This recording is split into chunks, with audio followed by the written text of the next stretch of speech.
जो post transcriptional modification, and उसमें हम लोगों ने बेसिकली क्या देखा, उसमें हम लोगों ने बेसिकली देखा कि how to make mRNA, and now we are discussing how to make RNA।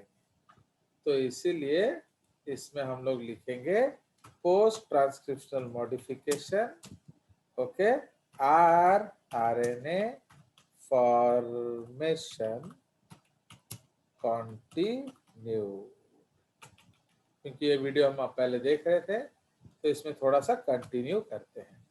तो अब यूकैरियोट्स में थोड़ा सा डिफरेंसेस है, क्योंकि हमें मालूम है यूकैरियोट में अलग अलग जीन्स होता है and site of transcription this is also different.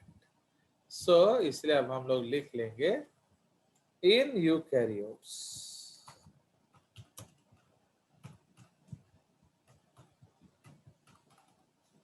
ठीक है। तो इन यूकैरियोट्स हम लोग करेंगे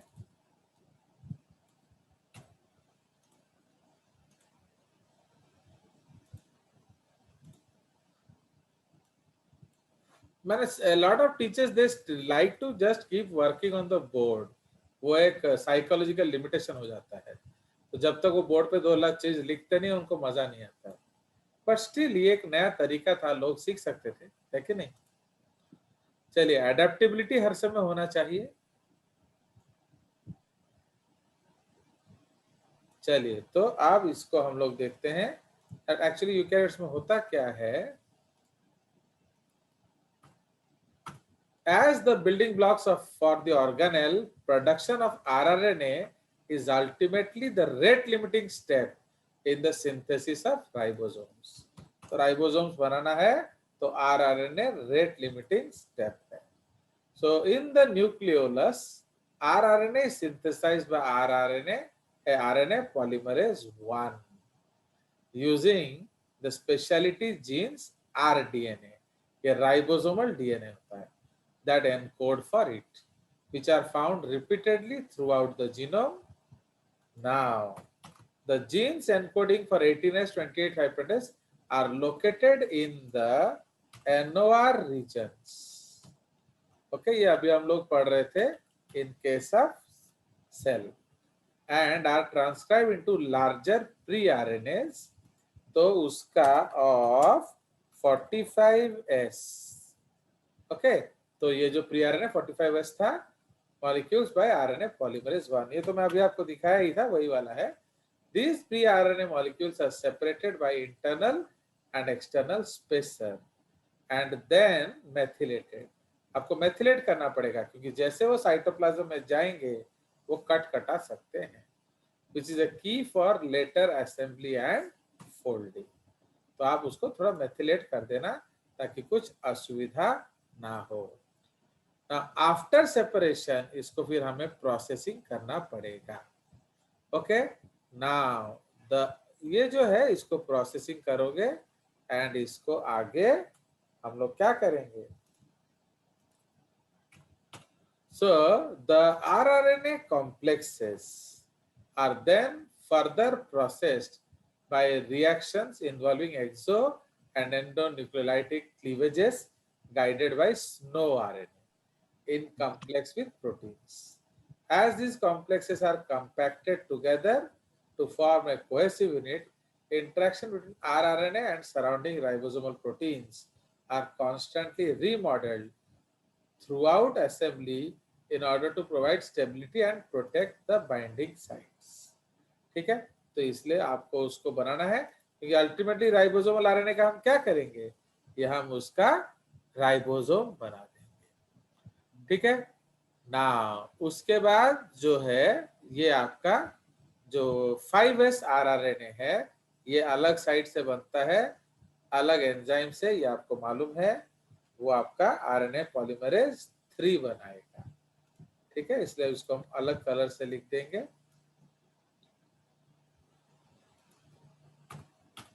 So the genes for 5S rRNA are located inside the nucleolus and transcribed into pre-5S rRNA by RNA polymerase 3, ठीक है। फिर इसको हम लोग प्रोसेसिंग करेंगे, ठीक है। सो उसके बाद हम लोग क्या करते हैं, the pre fibres RNA enters the nucleolus for processing and assembly with 28 fiber to form the large subunit. LSU का मतलब समझ में आया कि नहीं, large subunit. 80 से आरएनए फॉर्म SSUs, ये बुझल कि ना, ये शॉर्टकट ऑफ राइबोसोम्स लिख देता हूं ताकि आपको समझ में आएगा, of ribosomes, okay, by combining with numerous proteins. Once both subunits are assembled, they are individually exported to the cytoplasm to form a TS unit and begin initiation of translation. ठीक है, तो ये आपका जो है आरआरएनए फॉर्मेशन टेक्निक्स है। अब हम डिस्कस करेंगे टीआरएनए फॉर्मेशन टेक्निक्स। ठीक है, तो टीआरएनए में हम लोग का क्या होता है, इसमें अलग बहुत सारे स्पेशल बेसिस बनते हैं। तो इसको अब हम लोग लिखेंगे एंड हाँ, फॉर्मेशन ऑफ टीआरएनए या ट्रांसफर आरएनए। ठीक है, तो आप प्री टीआरएनए हम लोग को बनाना है, तो आपको मालूम है जब भी आप टीआरएनए बनाएंगे अगेन आपका पर्टिकुलर टीआरएनए जीन्स होगा, है कि नहीं। तो पर्टिकुलर टीआरएनए जीन्स होगा, उन्हीं को आपको प्रोसेस करना है। ठीक है, नाउ तो ये जो टीआरएनए जीन्स है, सो ये भी हम लोगों ने किसी किसी केसेस में ढूंढा है एंड जो आपको ये याद रखना पड़ेगा। तो ये कुछ डाटाज हमारे पास अवेलेबल हैं, तो वो हम लिख लेते हैं।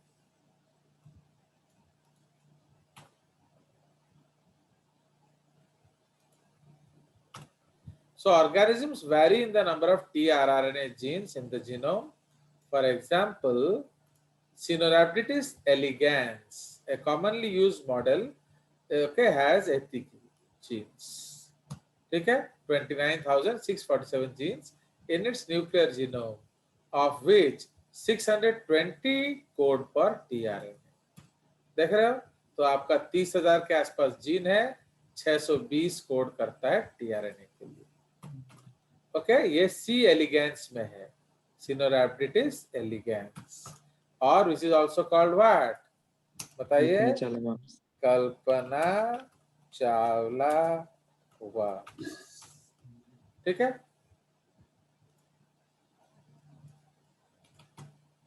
Okay, Kalpana Chawla worms. Now the budding is Saccharomyces has 275 genes in its genome. तो आपका टीआरएनए का 275 जीन्स है। ह्यूमन में आपके बहुत सारे डाटाज हैं हमारे पास, तो उसमें आपका दो तरह का मिलेगा, एक न्यूक्लियर मिलेगा एंड एक आपको क्या, ये थोड़ा हम लोग अलग कलर से बना देते हैं। So in the human genome which according to January 2013 has 80 protein coding genes in total. ठीक है, in total there are 497 nuclear genes encoding cytoplasmic tRNA and 324 tRNA derived pseudogenes. tRNA genes thought to be no longer functional. मतलब pseudogenes का मतलब क्या है, जो आज के मैंने आज के डेट पे फंक्शनल नहीं है, Not functional. हाँ, okay. So although pseudo tRNAs have been shown to be involved in the antibiotic resistance in bacteria, तो ये हमें जरूरत नहीं है, so this part is not required here. So regions in nuclear chromosomes very similar in sequence to mitochondrial tRNA have also been identified. इसको हम लोग tRNA lookalikes बोलते हैं. These are also considered part of the nuclear mitochondrial DNA. Genes transfer from mitochondria to the nucleus. ठीक है, तो यहाँ से वो माइटोकॉन्ड्रिया में चले गए हैं during its formation. Now, as with all eukaryotes, there are 22 mitochondrial tRNA genes. Okay, and उसमें अगर म्यूटेशन होता है उसको हम लोग मेलास बोलते हैं, ठीक है। So there are 22 mitochondrial genes in humans. Mutation in some of these genes have been associated with severe disease like Melas syndrome, ठीक है। तो ये आपका जो है ग्रीन पॉइंट है, इसको हम लोग ग्रीन में लिख लेते हैं।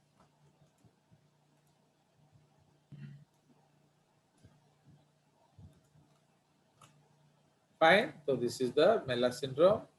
नाउ अब ये जो टीआरएनए जीन है इसको हम कोडेंगे, okay, we will code it.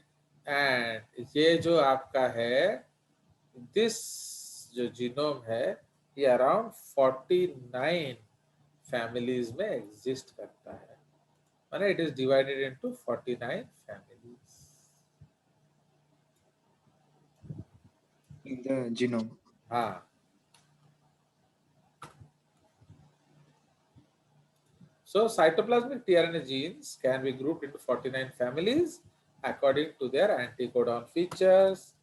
These genes are found on all chromosomes except 22 and Y. Okay, high clustering on 6p is observed as well as chromosome 1.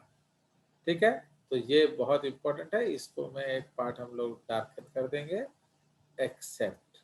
तो 22 एंड वाई क्रोमोसोम में कोई भी tRNA coding jeans नहीं है, बस इसको हमें याद रखना पड़ेगा, ठीक है।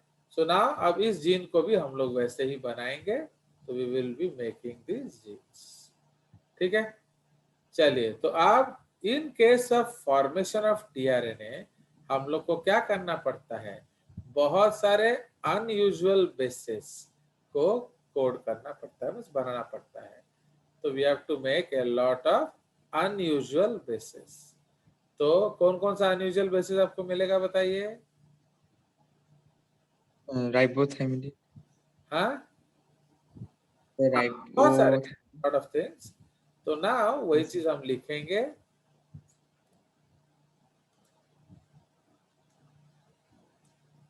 okay, so we will write about that. So during PTM targeting tRNA, okay, during PTM माने post transcription modification targeting tRNA, many unusual modified nucleotides are added, okay. These are added to make it functional, okay, तो these are added to make it functional। तो इसमें बहुत सारे अलग अलग jeans add किए जाते हैं, ओके।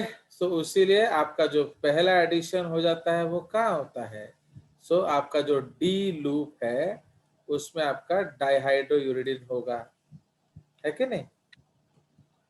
तो the D arm is a thicky ending in loop that often contains dihydrouridine, तो उसको हम लोग DHU लिखते हैं, ठीक है। सो ये आपका डी आर्म में होता है, तो ये एक अनयूजुअल बेसिस है। एंड उसके बाद जो आपका टी आर्म में उसमें सुडोयूरिडिन होता है एंड राइबोथाइमिडिन भी होता है, इसलिए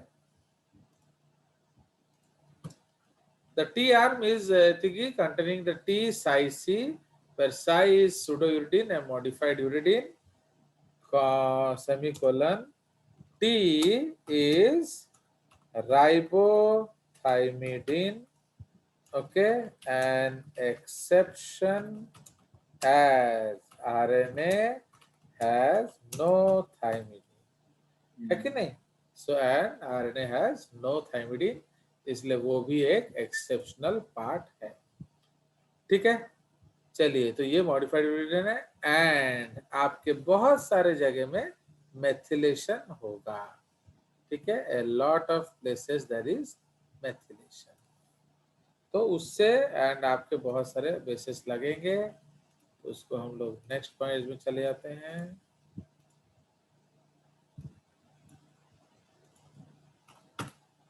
So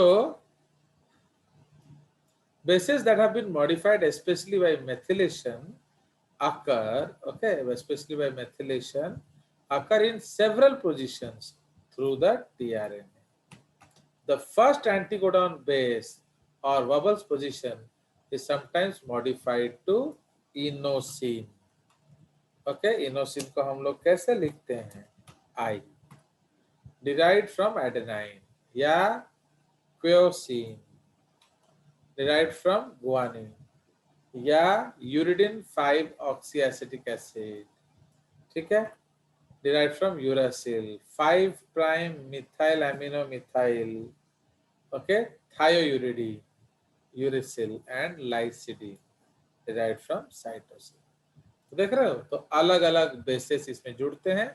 इन सब में हमें कौन सा याद रखना है जो आपको जरूरत पड़ेगा, माने in your level, that is inosine, और इनमें से कोई हम लोग यूज नहीं कर रहे हैं लोअर क्लासेस में, ठीक है। तो इसमें इनोसिन आपका आएगा।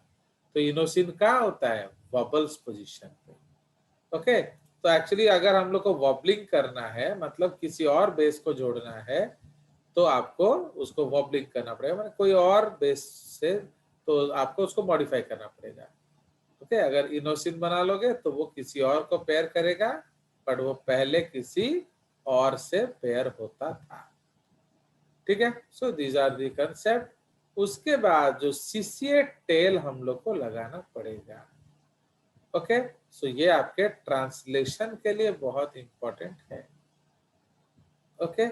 सो these are very very important. तो ये जो सीसीए टेल हम लोग लगा रहे हैं,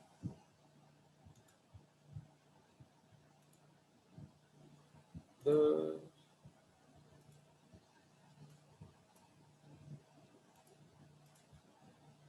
चलिए, so the CCA tail sequence, the CCA tail is a sequence at the end of 3' end of tRNA molecule. The amino acid loaded onto tRNA by enzyme to form is covalently bonded to, ये बहुत important है, ठीक है, the 3' OH group of CCA tail. So this sequence is important for the recognition of tRNA by the enzymes, है कि नहीं? So in माने आपका जो prokaryote, the CCA sequence is transcribed in some tRNA sequences. In most prokaryote tRNAs and eukaryote, the CCA is added during processing. समझ रहे हो? तो किसी किसी में वो नेचुरली मिलता है, बट जनरली हमें उसको जोड़ना पड़ेगा। Understood? So this is all about what? Your tRNA. तो देख रहे हो कितना सारा चीज हम लोग को करना पड़ता है। So this is the basic concept. चलिए, so I will take leave today. So हमारा टॉपिक हो गया खत्म। तो अगला जो क्लास है हम लोग जेनेटिक कोड शुरू करेंगे, तो उसमें मैं आपको सिखाऊंगा कि how to guess a genetic code without माने क्रैमिंग एंड एटसेट्रा। तो थोड़ा सा उस दिन एनसीईआरटी बुक अपने पास रखेंगे ताकि कुछ आंसर्स आपको देना पड़ सकता है, और जो लोग को मैं सिखा चुका हूं वो कम से कम आपको याद होना चाहिए, okay. Just science out for